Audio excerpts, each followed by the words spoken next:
Сайн байна. Өнөөдрийнхөө дугаараар бүгдээрээ The Girl in My Mirror-ийнхоо part 2-ыг хийх болно. Ганцаараа хийх хоббитой бол зүгээр л суугаад дотроо ирээдүгөө төсөөлж бодонгоо гараараа юм хийгээд үз. Ихэнх үед толгой дотор чинь сөрөг бодлоод орж ирээд би энэ оролтыг хийж чадахгүй байх. Энэ ажлыг дуусгаж амжихгүй байх. Ирээдүйн тухай юугаач бодох билээ дээ. Би ингээл нэг юм чинь ингийн л амьдрах байлгүй гэд хэлвэл энэ тасгал чамд зайлшгүй хэрэгтэй байгаагийн тохио юм аа. Ганцаараа зүгээр суугаад өөрөө өөртөөгөө байхад чи дуртай байх хүртлээр зөвхөн чиний л мэддэг дурсамжуудтай болтлоо. Хэн нэгэнтэй л хамт байхын тулд гадуур гарч үерхэж нөхөрлөж байхаа бэлтлээ. Өөрийгөө сөрөг бодлоор утгагүй болтлоо. Өөрийгөө бүрэн ойлгож болохгүй. Яг энэ хэсгийн сүүлхийн өгүүлбэр надад үнэхээр таалагдсан. Өөрийгөө олох аяллаа чинь хамгийн чухал алхам бол ганцаархнаа байх чадвар билээ. Сүүлхийн өгүүлбэр дээр маш онцгойлон ийм зүрх зураад ингээд ном дээр бичсэн. Үүн дээр би нэг юм нэмж хэлмээр санагдаад. За найз гэдэг үгний учир тэр хүнийг гих сэтгэлээс гарах ба хэмжигдэшгүй утга учиртай үг гэж би хувьдаа боддог. За хэцүү үед нь тусалж хамт байн цаашдаа илүү олон зүйлсийг болон баяр хөөр уйдгарахгүй нэг зэргийг бие биетэйгээ хуваалцаж ярилцах жинхэнэ нөхөрлөлд оршдог. Миний сая хэлсэнчлэн найз гэдэг үгийн тодорхойлолтыг өөрийнхөө бодлоор хэлсний дараа бол надад шууд тэгэхээр би ганцаараа байгаа ч гэсэн заавал найз олж зөвхөн тэр хүнтэй хамт цагийг өнгөрөөж тэр хүн л намайг бүтэн болгох юм шиг боддгоо. Энэ номыг уншаад толбилсан. Өөрийнхөө дуртай зүйлсийг хийх, өөртөө цаг гаргах гэх мэтчлэн зүйлс энэхүү номны хэсэг ойлгох байх гэж бодож байна. За яагаад сая найз гэдэг үгний утга учирыг энд дурдваа гэвэл яг л чи найзтайгаа цагийг өнгөрөөж байдаг шиг цагийг зугаатай өнгөрөөхийн тулд найзаагаа одоо дуудах ч юм уу те. Найзаа хойлоо гарыг гадаа сайхан байна юм яри гэж хэлдэг шиг өөртөөгөө л тэгж үзэрэй гэж хэлээд байгаа. Holy shit, it's Freddy Fazbear. FNAF. Дараагийн өгүүлбэрийг харцгаая. Okay, here we go. Hey.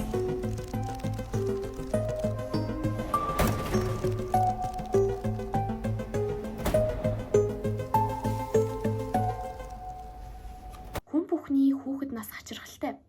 Хэцүү зүйлстэй тулгарсан. Нэгэн хэвийн бөгөөд баг зэргийн гунигтай л байдаг.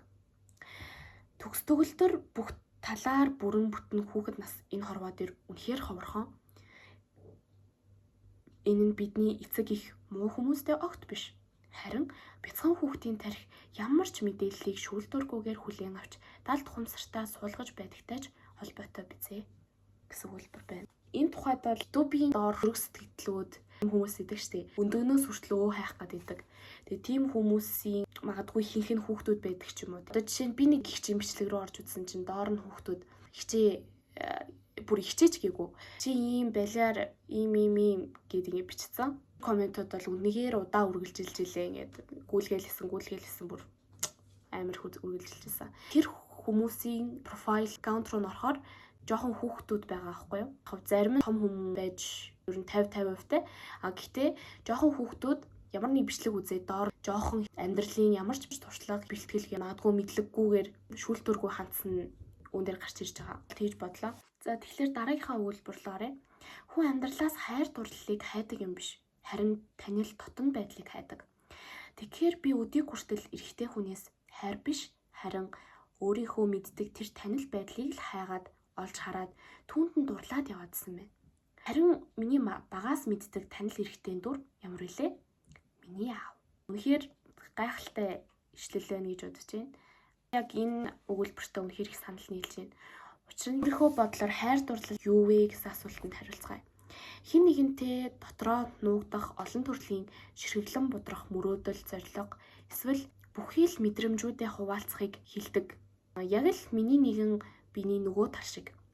Харин тэр зөв өөр тохирсон хүнтэйгээ яаж хэрхэн уулзрах гэх том адал явдалтай таарна. Энэ маань зөвхөн миний л бодол. За камера ер нь ингээд тавьчих. Хүүхэд насанд ч бай, өсвөр насанд ч бай. Амьдралын тань аль нэг хэсэгт тохиолдсон зүйлс хизээж тэр цаг хугацаанд тохиолдоод өнгөрсөн байдаггүй. Шинэл нэгэнтээ хагарсан бол буцаж цэвэр тунгалаг болдоггүй шиг ямарваа нэгэн тохиолдол үр дүнгийн хугарлаа бидний ой ухаанд үлдээсэн л байдаг. Харин ухамсаргүйгээр тэрхүү үйлдэлийн үр дүнг давтах бус эрүүл ухаанаар ухамсартайгаар энэ үр нөлөөг ойлгон өөрийнхөө нэгэн хэсэг гэдгийг хүлээн зөвшөөрч өгснөөр дараагийн удаа амьдралттай нь үзүүлэх нөлөөллийг нь багасгаж болно гэдэгт итгээрэй. Энэ ишлэлийг энэ үгээр мэр байгаа байхгүй. Эвлүүлэх тоглоомын өмнөхийг нь буюу ойр тойрныхныг нь цуглуулах хүртэл түүнийг хаана байрлахыг мэддэггүйтэй адил шүү дээ. Ичил хэлэх гээд байна л да. Чамд тэр эвлүүлдэг пазлын нэг ширхгийг нь өгөхөд чи түүнийг хаана байрлахыг нь мэдэхгүй. Магадгүй үүлтэй, тэнгэртэй, уул устай пазл байлаа гэж бодъё л доо. Тэгэхэд чамд зөвхөн үүлнийх нь хэсгийн piece of this puzzle тэ тоглоомынх нь ганцхан ширхгийг өгөхөд чи түүнийг яг хаана байрладаг гэдгийг нь бол мэдэхгүй тийм үү. Надаа нэг буг сангаа энтертэй юм гоё пазл гэдэг гэсэн бохоггүй. Ямар хэлбэр дүрстэйгээр ингээд тэр пазланд зөвөр оруулах энтрийг нь мэдэхгүй шүү дээ. Адилхныг гэдэг юм л да. Айгу гоё өнгөнүүдтэй тийм хүүхдийн ертөнцөөр аялуулах амар гоё пазл байсан байхгүй. Цэцэрлэгтэй бага ангидаа ч гэсэн ерөн зүүн ингээд тоглоод ганц л юмыг мэдсэн заяа. Пазлны дөрвөн булангаас өөр харахад би бол тэр пазлын зургийг харахгүй л мэдээж яг тэр пазл хаана байгаа, ямар хэлбэр дүрстэйгээр ингээд зөвөр оруулах мэдэхгүй шүү дээ. Тэр цуглуулгын адилхан. Орчин тойрны хүмүүс хэрвээ байгаагүй би ч хаана байгааг мэдэхгүй, хайртай дотны хүмүүс байгаагүй бол би өнөөдөр энд байх ч үгүй ч. Тийм болохоор өнгөрсний цуглуулгаас бид нар энд ирсэн. Өнгөрсөнд бид нар хэрвээ байхгүй бол одоо ч энд суухгүй, одоо ч энд та хэрвээ миний бичлэгийг үзэхгүй л байхгүй. Би нэг тохиолдсон явдлаа ярихаар шийдсэн. Нээж намайг баг байх үед газар дээр ганцхан удаа гуйн дээр чимэгчээсэн бохгүй. Тэр үйл явдал надад бүр үнэхээр онцгой гэж хэлж болно. Тухайн үед надад тийм ч их өвдөлт өгөөгүй хэрнээ хүлэх хүртэлтэй би өөрөө буруу юм хийсэн байгаа байхгүй. Хамгийн чухал нь ээжийн минь охиндоо муу санджил тэр үйлдэлийг хийгээгүй. Харин улам илүү намайг хүний үг даадаг, чанга үзэл бодолтой хүн болоход тусалсныг сануулдаг. Нэг нь одоо бодоход би ойлгосон. Тэр чимхүүлсэн хохорхой маань одоо хүртэл миний гуйн дээр байдаг байхгүй юу? Миний өнцгөөс харахад одоо бол тэр хохорхой маань сорив биш, харин ч цор ганц намайг илтгэх, бусдаас ялгах өөр хүнд ч байхгүй тийм л онцгой тэмдэг болон зүрх сэтгэлд минь достод мөнхрөн үлдэж мөн нандин ухаарал болсныг зүрхнийхээ гүнд инээд хөрөөр хадгалгаа энэхүү бичлэгээрээ дуртахаар шийдсэн билээ. Энэ сүүлчийн ишлэл маань нэг бодогдуулж хоёрыг тунгаалгасан сайхан ишлэл байна. Бид санаагаа эхлүүлснээ дуусгах, дуусгасан бол бусдад үзүүлэх, таниулах, хэрэглэгч үйлчлүүлэгчээ татах, дасгах гэд хичнээн олон үе шат дамжиж байж мөрөөдөлтөд хүрдэг. Гэхдээ юу гэж амьдралын сайхан хүрэх оргил зэгтэй биш. Харин тэнд очих замын адал явдалтай байдаг. Эцсийн бүтээгдэхүүн бус түүнийг хийх өдөр тутмын үйл явц донд бидний амьдрал өрнөгөө. Амьдрал чинь тэр чигтээ үйл явц учраас ганц өдөр хүрээд дуусах тэрхүү шагнал барайны зураасыг хэд тусулж тэрнээс өмнөх уйдгартай хэмээн өдрүүдийг үзий ядаж өнгөрүүлэх гэж үү? Эцсийн бүтээгдэхүүн болох амжилтын төлөө биш, өдөр тутмын үйл явцад дайны талбар дээр байлдаж яваагаасаа таашаал авч сураарай гэсэн мэн. Жишээ ярмаар байгаа хгүй. Тэрээр бодоод хариуг нь гаргаад онцтон авч исэн удаагүй. Дандаа хүнээс хуулж шалгалтандаа тэнцэж тэгээд шалгалтандаа онцтон авдаг гэж төсөөлөл л дөө. Гэтэл нэг өдөр тэр нь маш том санаа орж ирсэн. Тэрний ямар санаа вэ гэхээр YouTube дээр бичлэг хийгээд 100,000 subscribersтай болно гэсэн зорилго тавьсан. Тэгээ яагаад тийм зорилго тавьсан бэ гэхэлэр түүний хүсэл нь машин авах. Машинда хамгийн үнэтэй машин болох Lamborghini авна гэж төсөөлсөн. Гэтэл түүнд мөн байгаагүй. Хамгийн гол нь тэр хүн үнэхээр Lamborghini гоё машин унахыг хүсээд түүнийхээ төлөө зүтгэхээр шийдсэн. Өмнө нь онцтон авчгаад юмын чиний тоохгүй хүн өөрөө хичээгээгүй учраас тэр зүйлдээ баярлахгүй, ашаал авахгүй байсан. Мэдээч өөрийнх нь хичээл зүтгэлээр бус юмд хүн баярлахгүй шүү дээ. Харин улам бүр залхуурахыг бодож улам амархныг нь хийх гэж оролдох болдог. Гэтэл тэнд YouTube дээр үнэхээр гоё бичлэгнүүд хийдэг хүмүүсийг хараад би нэрийг яагаад эдгээр шиг болж болохгүй гэж эдгээр бүгд өөрийн гэсэн онцлогтой, өөрийн гэсэн үзэл бодолтой хүмүүс байна. Тэгэхээр би ч гэсэн энэ хүмүүс шиг болёо гэж бодсон. Гэтэл амьдрал түнд тийм ч амар хандаагүй.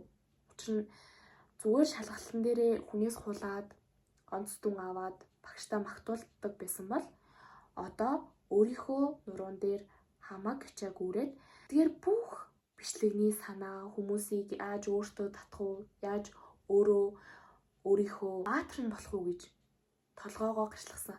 Гэтэл түүний яриаг өчнөө хүмүүс доош нь хийж өчнөө хүмүүс түүнд чи чадахгүй, чи энэ насан дээрээ очоогүй, чи энэ зүйлийг хийх хараахан болоогүй ч гэдэг юм уу. Тиймэрхүү зоригийг хуглах ус олцсондоо хэлж байсан. Тэгэхээр үнэхээр өөрийгөө дайчилж чадсан. Эцсийн мөчөд түүний ярьж хэлж байгаа бүх зүйлс хамгийн төгснөөс ч тутахааргүй ярианы ядтай, үгийн сонголт сайтай болж төлөвшсөн. Энэ бүгдээс үзэхэд ганцхан шудраг, үнэн зөв байдал ямар хүчтэй гэдгийг ухаарсан. Төвчээртэй, шаргуу, хөдөлмөрч зан түүнийг ийм том ялалтанд авчирсан байдаг юм аа. Эцсийн бүлэгтээ 100,000 биш 1 сая subscribersтай болоод тэр үнэхээр ялалтыг мэдэрсэн. Ганцхан хичээлийнхээ дүнг 100% эсвэл гарахын төлөө бус гарах бүр хүнээс хуулан барин хөө толгойг хизээч ажилуулж байгаагүй хусрыг давж чадсан. Амун буцахж чадсан. Тэгэхээр яг юу хэлэх гээд байна вэ гэхлээр хүн хэдий ялалтыг хүсдэгч бас амжилтыг хүсдэгч тиймч амархан байдаггүй маа гэдгийг ухаарад шантардаг. Гэтэл манай энэ охин маш зөрөгтэйгээр үнийг давж чадсан. Ухта ганцхан тэр амжилтыг олоод түүнд хүрээл би жаргалтай болно гэж тэр хүн бодоогүй. Харин хүцүү зүйлийг би амархан болгож чаддаг юм байна. Хүнээс хуулаад, залхуураад, шалгалтандаа бэлдэхгүйсэн бол би энэ бүхнийг магадгүй ухаарахгүй. Хүн өөрөө л зүтгэж, өөрөө л даван туулж ойлгодог гэж өмнөх бичлэгэн дээр хэлсэн шүү дээ. Адилхан хэдий тэр хүн хуулдаг, залхуурдаг байсан ч гэсэн өөрийнхөө дуртай зүйлийг олоод мөн түүнийхээ төлөө хичээгээд бууж өгөхгүй, шантрахгүй. Бусдын хэлсэн ярьсныг шүүж гон бол үнэхээр түүний хувьд маш зориг шаарц зүйл гэлээсаа л хэлэх гээд байгаа. Би ч бас 100,000 subscribersтай болохын тулд маш их хичээл зүтгэл, ойлгох байх, баярлах байх, инээх байх, гомдох байх гэсэн ч өөрийнхөө зорилготой үнэнж байгаад игчэн охин шиг ийм мундаг болвол би гэж байна. За хамгийн гол нь энэ түүх маань түүх биш, sorry. За би өөрөө зохиосон. Oh my god! Wow! Хамгийн гол нь номны миний уншиж өгсөн ишлэл шиг тэр хүн ганцхан өдрийн ялалтыг бус түүнд хүрэх арга зам ямар амттай байдгийг ойлгож ухаарсан байсан. Зөв шудраг байсны үр дүн хамгаас амттай гэдгийг ухаарсан. Өөрийгөө голохгүй, өөрийгөө дайчилж тэр хүчээрээ ашиг зүйлийг сурдаг нь энэ хорвоогийн гайхалтай нэг давуу тал юм да. Би нөгөө тэмдэглэлийн нэвтрээсээ би л нөө охин үрмэн гэсэн ном байсан байлээ. Тэгээд нэг бичлэгэн дээр The Girl in My Mirrors гэж бэлдсэн байсан. Түүнийг асуурчгоорэй. За өнөөдрийн ишлэл болохоор чи бол хинээрч орлуулшгүй. Өөрийн гэсэн үзэл бодолтой цорын ганц нэг юм. Чи бол хинтээж сурлашгүй. Өөрийн гэсэн ертөнцтэй хамгийн гайхалтай нэг юм. Чи бол хинтээж харьцуулшгүй. Хувь заяанд төрсөн бахархалтай нэг юм гэсэн байна. Хорвоо дээрх бүх хүмүүс өөр гэдэг бас сонин шүү тий. Чиний хамар чинь өөр, чиний нүд чинь өөр. Чи бол цор ганц. ертөнцийн дээр цор ганц хэвлэгдсэн хувилбар гэдгийг ойлгож аваарай. Part 2-ыг хийлээ. Хийгээл явах байх 3 4 5 гэд тэгээд бичлэгээ үзэж байгаарай. Бичлэгээ хүлээж байгаарай. Саяны миний ярьсан түүх та нарт гоё санагдсан уу? Эсвэл жоохон тиймхэн байсан уу? Бичээрэй. Өнөөдрийнхөө бичлэгтэй хамт байсанд баярлалаа. Бүгдэнд нь зүрх хэлье. Багаас дэмжээрэй. Гэх хэлэл байгаа.